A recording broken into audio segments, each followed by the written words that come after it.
ایک مدینے کی خاتون ایسی ہے سب سے زیادہ حسین و جمیل لڑکی ہے. حضور کے پاس ایک حبشی کالے رنگ کے صحابی ہیں. آئے کہا یا رسول اللہ مجھ سے کوئی شادی نہیں کرتا.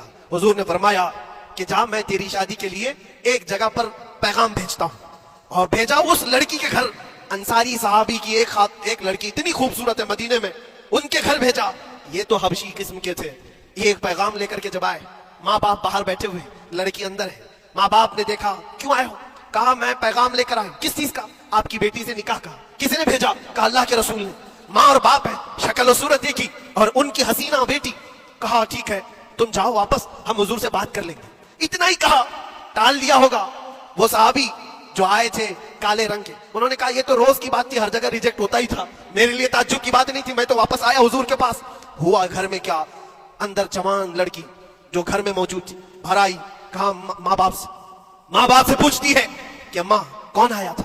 کہا ایک نوجوان نکاح کا پیغام لے کر کے. اس خاتون نے کہا, لڑکی نے کہا آپ نے کیا کہا؟ کہا ہم بعد میں بات کر لیں گے.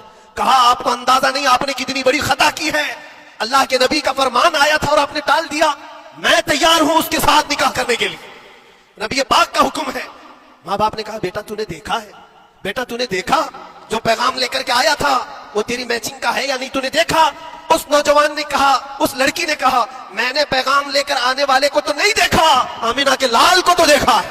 جس نے پیغام بھیجا ہے اس کو دیکھا ہے. اس کے حکم کے بعد پھر کسی کو دیکھنا بنتا ہی نہیں ہے.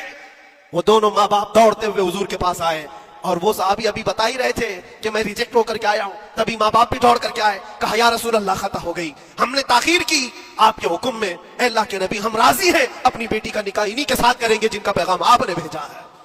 کیا اپنی خواہشات کو حضور کے قدموں میں لا کر قربان نہیں کیا؟ لیکن نکاح ہوا بھی. وہ نوجوان عبداللہ اسود نکاح کا, حضور نے نکاح کروا دیا مسجد نبی, اور حضرت عثمان سے کہا کہ ان کو کچھ پیسہ دے دو, مال دے دو, شادی کا سامان تو خرید لے, جہیز لے لے, اپنا گھر سجا لے. ان کو صحابہ نے پیسے دیے, غریب تھے. میں بازار میں جا کر اپنی شادی کا سامان خرید رہے تھے, شام کے وقت اعلان ہو گیا مشرکین مکہ نے مدینہ پر حملہ کیا ہے, اللہ کے نبی جہاد میں نکل رہے ہیں. یہ عبداللہ اسود جن کا نکاح مسجد میں ہوا اور رات کو سہاگ رات آج تھی, آج اپنے گھر دلہن لانے والے تھے, جو گھر سجانے کے لیے سامان خریدنا تھا جا کر کے گھوڑا خرید رہے, تلوار خرید رہے, اور اس کے بعد جنگ میں استعمال ہونے والا سامان خرید رہے.